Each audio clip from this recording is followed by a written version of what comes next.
This is the Global Podcast Network, where executives and professionals connect, share, and inspire. Stay tuned for the conversations that drive success.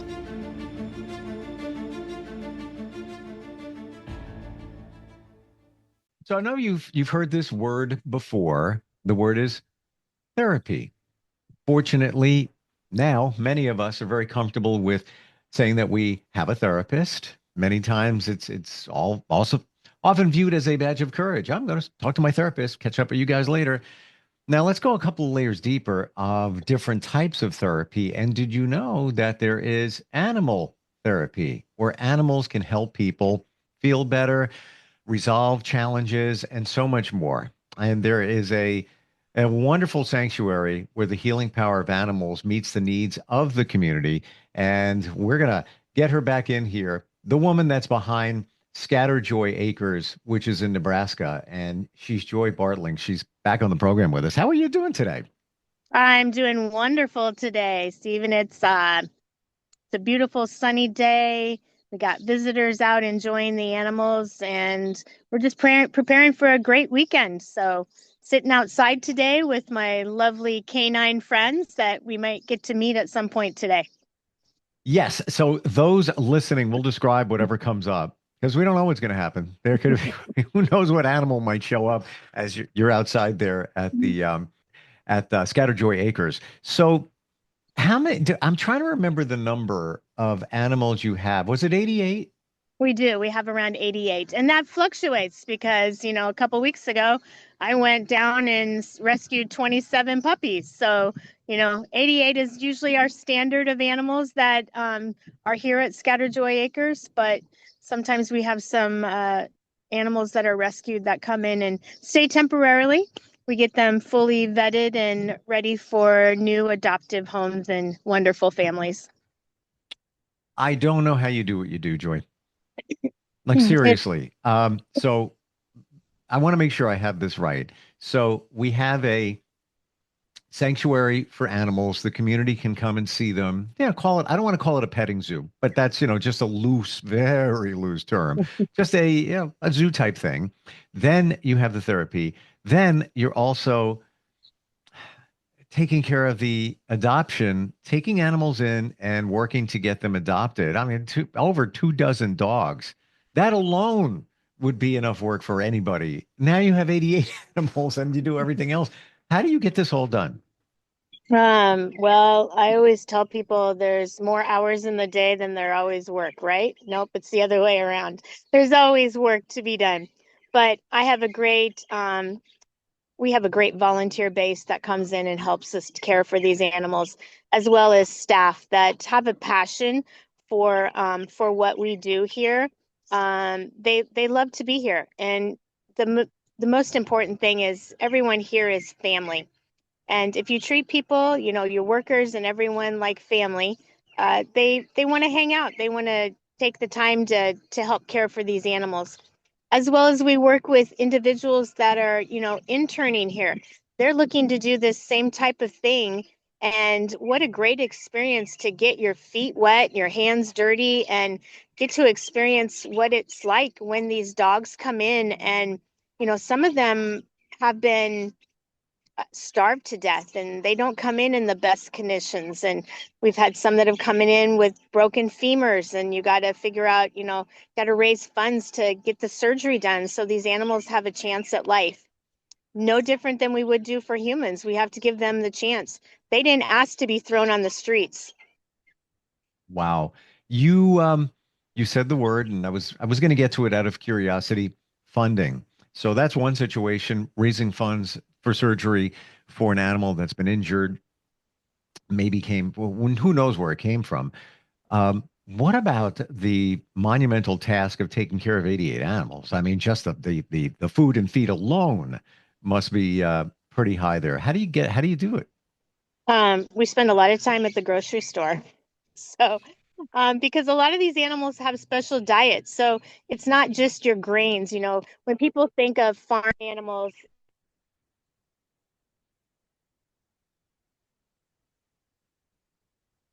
Oop, I lost you. Your audio cut out. I don't know what happened there. I can't hear you now. Again, she's live on location with animals running around her. There we go. There we There go. we go. Beautiful. No, I Okay. think a phone call came in and took me offline. There we Yeah, go. it's all good. It's all good. Um, Yeah, you were talking about many have the perception that it's grain. That's the right. feed. They're grain or hay that, Yep. most general farm animals eat. Well, we have a lot of exotics that have special diets. So, we go to the grocery store and get romaine lettuce, zucchini, squash, cucumbers, lots of berries. We go through lots of berries because a lot of our animals are fruit eaters, such as our fox. And then fish, we go through a lot of tilapia fish for our servals and some of our animals, as well as boiled eggs. And right now, we all know that eggs are very expensive, so those costs go up for us. But we do our research to make sure we have the right diets for everybody, and then so yeah, funding. Mm. We also share on our social media different. We have a Wednesday's Wish Day where you can follow us, and we have an Amazon wish list where you can see some of the things that we could use for our animals. You can Mm. help purchase them for us. Some of them might be enrichment things, as well as I know we just posted on there. We took a picture of the food bowls that we prepare for our animals, so you can see the type of foods that are in there, and you can help purchase some of those fruits and vegetables that we need to feed our animals. How long you been doing this? We are going in August this year. It'll be 20 years that we've started this organization, rescuing animals to rescue people. Wow. And we're going to get to that, how that works in just a moment. But I want to go back about 20 years ago.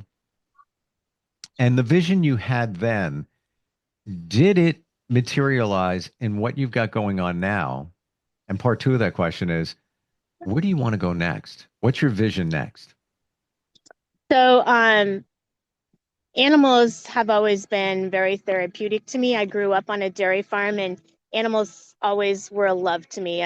They seemed to understand me more than sometimes people did. And so we had an opportunity 20 years ago to start this ministry, rescuing animals to rescue people. Never in my wildest dreams, 20 years ago, did I expect it to be what it is today. It's a lot bigger than I imagined, Mm. and we've touched so many people throughout those 20 years. And we do have some insight. We are actually land acquisitioning right now in the Naples, Florida area, where we are going to build another sanctuary down there and do the same thing that we're doing here in Nebraska. Wow. Oh my gosh. And just to give everyone just a little bit of an idea of, and I'm assuming my numbers are right here, but a couple of years ago, if you look at your numbers, you had 17,000 visitors. I said thousand. Is that number Mhm. right? A couple years ago, yeah, 17,000. Yeah. We just did the numbers. Last year we had 24,000 in 2024. Just had to think what year we're in. And we just did a projection last weekend. So a year ago, on the same weekend, we had 124 visitors. Last weekend, we had 854 visitors on the same weekend a year later. The weather, I mean, we compared the weather was the same. So the word is getting out by people sharing about what we are doing here at Scatter Joy Acres and making a difference in people's lives. Wow. Now, your name is Joy. Joy is My in name the is Joy. right, and Joy is in the name of uh, the sanctuary, if you will. Scatter Joy. Okay. What's the significance? Where did that come from? So Yeah. Scatter Joy Acres. Yes, it does have my name in the middle of it, but it's also because we scatter God's joy across his acres. We've had people that have come to visit us from from across the country, and I don't mean just the United States. We've had people that have heard about us that have been in England and different parts, Brazil, that have come and sought us out when they actually made a trip. We've had a few people that have come from Chicago. Now, Chicago is 8 hours from us. They made the drive the day just to come and see our facility and hang out with our animals, and they drove back. Wow. That speaks volumes. Incredible. Tell us about the events that you do there. You bet. So we do yoga. Is this goat but yoga? Have you ever done yoga with puppies and goats and alpacas and cows? Yes. Usually twice a month. We have some animal yoga. We also do, we have ladies' nights where we have drinks and appetizers, and the ladies can come and hang out with the animals in the evening, you know, kind of a de-stress from their work week. This weekend we have coming up, it's Mother's Day, and we're doing mimosas with moms. So when they come, they get a mimosa. Father's Day, we do some fun stuff with them. We do birthday parties. We have corporate events. We also have bands that come in here and play. We have movie nights. We have a farmer or a pop-up market that we do in the fall, and people come out, the vendors come out. We have some food trucks, and we have tractor rides. We have just all kinds of fun stuff to do, as well as we are out in the community. We have a mobile petting zoo where we'll take a little piece of what we have here and we put it in our trailer, and we go out and share it in the community when there's community events. Incredible. Now, we know some of the animals, we've talked about them. I mean, you know, the dogs and some of the farm animals. What would you say is some of the more unusual animals that you have there? So not only are we addition to a rescue and a sanctuary, we also obtain and hold the same license as any national zoo. So we're equivalent to San Diego, the Bronx Zoo. And so we have some exotic animals here in Nebraska. I've had some people call me and they're like, you just saved me thousands of dollars to go to Costa Rica to pet a sloth because I can come to Nebraska and pet a sloth. And so we have Lucy and Ricardo are the names of our sloth. We also have kinkajous. We have bush babies. We have capybaras. We have coatimundes, African porcupines. We have Arctic fox. We have fennec fox. And probably one of the most popular that we have here at our ranch are called servals. They're the smaller of the jungle cats. I don't know why, but I've heard of that name. I don't know. And do they have Yes, stripes? Circles have stripes? they do have stripes. Yes. Hmm. Yep. Believe me, I was a horrible student in school. I don't know why I remember that, but random pieces of information get stuck in my head. Actually, I know a guy and his last name is Sergel, so maybe that's I don't know, maybe that's Maybe it. that's it. Yep. You're Yeah. relating it to him. Yep. Have have you done promotions contests to enable the community or people to name some of the animals there?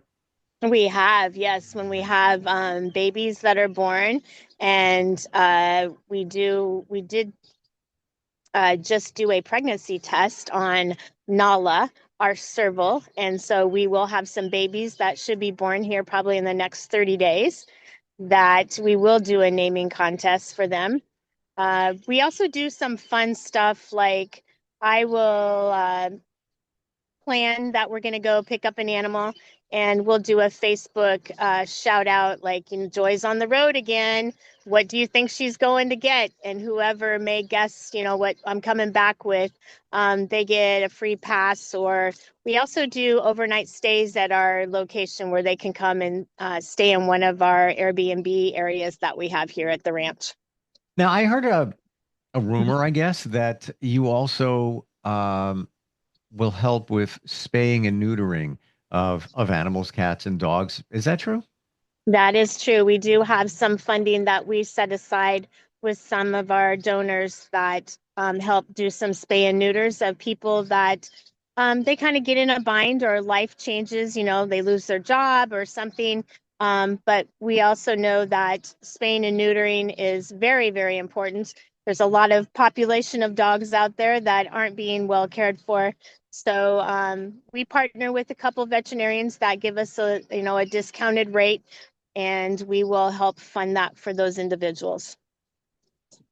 You're wonderful. So You really. I think I'm crazy sometimes, but that's all right. It's a good crazy though. We need more crazy. If that's the case, We need more everybody, crazy. everybody go cray cray. Please do it now. Get it done. We need that. Uh, let's talk about the therapy aspect of what you do and how animals provide therapy for humans. I truly, and we talked about it last time we got together, but I truly believe that people don't fully understand how that works. How just, and yes, we've heard that, in some senior centers, they bring in dogs for the seniors to pet and it lowers blood pressure and it fosters, compassion and certain vibes and feelings. So we got that. But rolling deeper, when people are challenged, anxiety, depression, PTSD, on and on and on, why does it work with animals being therapeutic? So yes, we do visit. At this point right now, we have about 80 assisted memory independent facilities that we visit with our animals on a monthly rotation. And we don't just take dogs. Last month, it was Easter, and so we took bunny rabbits to go visit. Usually around Thanksgiving, we'll have a turkey and we'll take a turkey. We've taken baby goats, we've taken an alpaca, we've taken a baby cow, a baby donkey, and walk through these facilities. And what an aha moment that these individuals get to pet. And some of these people that have been in these facilities, they grew up in farms. And so Mm, they miss that. And so if you bring in a goat, maybe they were a goat farmer and they want to see the goats. But animals will love you no matter what. Where, they have bad days too, but they sure do seem to know how to hide it a little better than people do. And they're going to love you no matter what. mm. Why? I always wondered about that. That there's just the unconditional, like the family dog. You might yell at him, maybe he did something but he comes right back. Yeah, I'm here. I'm good. Yeah. I'm good. So let's take that for an example, right? So you get a new dog, right? And you're housebreaking him and he has an accident on the floor and you put him in his kennel for a timeout for a correction, correct? As soon as you come and let him out, what does that animal do, Steve?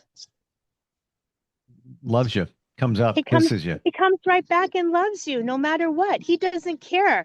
And that's why animals are so great with therapy because they love you unconditionally. They don't care what kind of junk you're carrying in your heart or what kind of bad day you've had. They're just coming to love you and hold you in that spot where you may be having a bad day. But I wonder why. Why can't people do that? Why why do animals have that place in their heart? Why do they leave that space for you? Because I think God created them. He knew we needed them.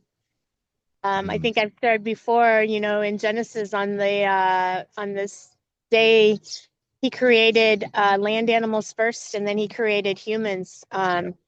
Animals just they are part of, well, they're part of the nature. And I'm sitting outside today in nature. It's a beautiful day, enjoying it. And I think as people, we need to slow our life down a little bit more and mm, enjoy the things around us, whether it's a pet, whether it's just sitting out listening to the birds. I had a board member that visited, we had a board meeting the other night, and he was sharing with me an app that he has called Merlin. He's like, you need this app. And I was like, what is it? And birds. It was amazing how many different types of birds I have around the ranch that are just I hear mm. them chirp and I'm like, oh, I wonder what kind of bird that is. Well, and I've been doing it. I've been sitting outside and I was like, wow, that's a really cool sound. What kind of bird is that? God made these animals for us to enjoy. And we just need to slow down our lives just a little bit. And it's not just for us to take that time. We need that time to reflect. And whether Absolutely. it's hugging a dog or hugging a camel or, just sitting in the chair and smiling that you got another day to live and do what God has called you to do. I know the app you're talking about. Last year, I was sitting in a parking lot, and this like odd looking bird was in a bush. I'm like, I gotta know what that is. Got the app, but I look back at 100 and something years ago, and you'd have people just sitting on the porch, drinking a lemonade, just sitting there looking around. And I would look at that and think, how boring. What is that? What, you got nothing else to do? Come on. Now I look at it and I'm like, put me on that porch like as soon as Exactly. possible. And yet, to your point, nature was created. And when you look at around all those things, nature is animals. Yeah, it comes from there. And that was there before us, right? Right. Yep. Hmm. I think what was our saying? We all come from dirt. Yeah. Yeah. Everything comes from dirt. Everything we Yep. have comes from the earth. And if you trace it back, if you don't think so, again, you're holding up your cell phone. The semiconductors came from dirt, silicon, et cetera, et cetera, et cetera. Um, you have programs for not only seniors, but veterans. Tell us about the veteran program.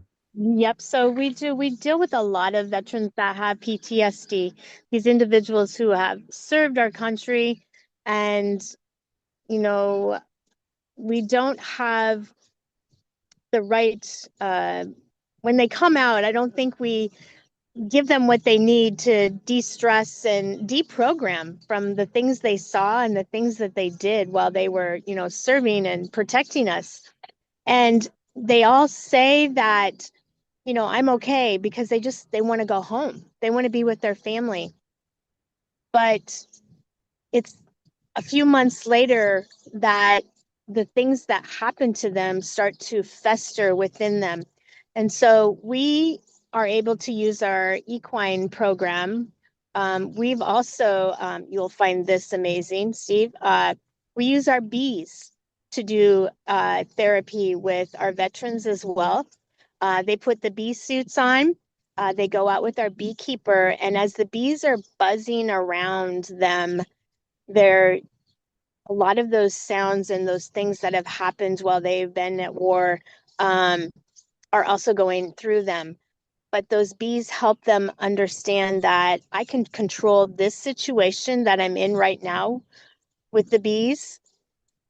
And so after they Wow. have the bee suit off and they're at home, and that same type of information comes up in their, something that takes them back to that time, they can take themselves to when they were hanging out with the bees and okay, this is what I was doing. I was breathing, they're flying around me. I can control this. And for some, it can be a challenging situation to be around bees, but this is what you do spreads awareness. Like people are afraid of bees. Don't be afraid of bees. Don't Yeah, be we af- need bees. Yeah, bees, we need bees to pollinate. it is so true. And I have to share with you. I'm all about music. I get downloads in music. Things pop in my head all the time just because I play music on the radio and have forever. Song popped in my head earlier today, and I was listening to it before we got together. And I don't believe there's any coincidences. I believe there are coincidental incidents. And a song came, nobody even knows this song. It was like a minor hit for a band called Three Dog Night. And it was in the early 70s. And the song is called Out in the Country. And I just love it. It's Mhm. kind of a folksy kind of song. Whenever I need to leave it all behind or feel the need to get away, I find a quiet place far from the human race out in the country. Yeah. And you're doing that. And And who that's just appeared this, on my screen? yeah, that's Calvert. Calvert wants, look, he's got his ball. Can I have your ball, Calvert? He's the ball player. He loves to Oh, play ball, and he'll mm. play ball all day if you have time. You just dropped guilt on me because that's my dog and I don't give him enough time to play ball. So I'm doing that later today. That's what I'm gonna do. Yeah. Share with Yep. everybody how we Look at him. find. Oh, He's there like, please play ball with me. he's waiting. He's sitting there waiting. Like, come on. All right, Yeah. I'm here. That's my purpose. Let's play. Um, Yeah. what's your website, Joy? Our website is scatterjoyacres.org. That is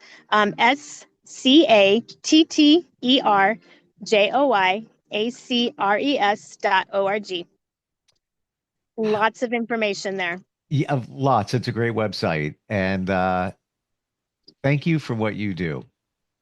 I mean No, that. wait, I enjoy what I do. Yeah, It was what I was called to do. So, we have and a when you, purpose. yep, when you do what you love, it just comes easy. Well, just keep on scattering the joy. It is wonderful, and thank you very much for being here again today. You are welcome, Steve. Thanks, everybody. Have a great weekend. You too. We'll be right back. This is the Global Podcast Network, where executives and professionals connect, share, and inspire. Stay tuned for the conversations that drive success.